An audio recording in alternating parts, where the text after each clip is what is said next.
नमस्कार. आज मी झटपट अशी बालुशाही बनवणार आहे.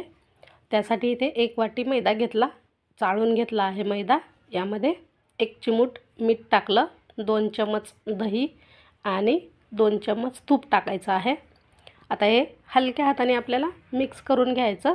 नंतर यामध्ये बेकिंग पावडर टाकायचं आहे अर्धा चम्मच. अर्धा चम्मचला कमी टाका आणि पुन्हा एकदा हे छान असं मिक्स करून घ्यायचं. वाटलं तर थोडंसं पाणी टाकून हे आपल्याला मळून घ्यायचं. म्हणजे अगदी असं दाबून दाबून नाही मळायचं, हलक्या हाताने मळून घ्यायचं आहे. गोळा तयार करून घ्यायचा आणि 10 मिनिटासाठी ठेवून द्यायचा. इकडे कढईमध्ये तेल आपण गरम करायला ठेवणार आहोत. आता पाकसुद्धा बनवून घेऊ. इथे आपण 1 वाटी मैदा घेतला आहे. त्यासाठी मी इथे 1 वाटी साखर, त्यात म्हणजे पाणी एवढं टाकायचं की साखर बुडली पाहिजे आणि त्याचा थोडासा घट्टसर असा पाक बनवून घ्यायचा. कलरही तुम्ही टाकू शकता, आवडत असेल तर टाका, नाही टाकला तरी चालेल. तर आता पीठसुद्धा छान असं 15 मिनिटे मुरून दिलं होतं आपण. त्याचा असं एकदा फोल्ड करून घेणार आहोत. म्हणजे लेयर येण्यासाठी थोडंसं हाताने प्रेस करायचं, फोल्ड करायचं.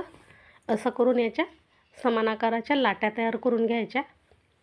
तर इथे तुम्ही पाहू शकता अशा पद्धतीने त्याला मध्ये एक होल देऊन थोडंसं प्रेस करून घ्यायचं. म्हणजे चपटा आकार द्यायचा आहे बालुशाहीला.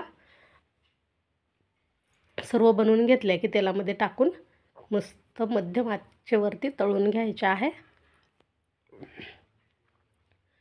इथे खूप हलक्या हाताने आपल्याला ह्या बालुशाही तळून घ्यायच्यात आणि जेवढ्या मावतील तेवढ्या या तेलामध्ये टाकायच्या आहेत. ज्या आधी टाकल्या होत्या त्या मी काढून घेते. त्या तळून तयार झाल्या आहेत.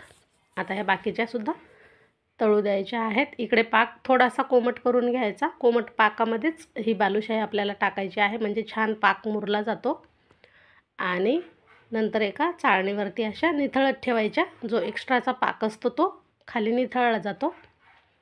आता ह्यासुद्धा तळलेल्या आपण या पाकामध्ये टाकून 2 मिनिटासाठी ठेवणार आहोत आणि काढून घेणार. वरून तुम्ही काजू बदाम टाकू शकता.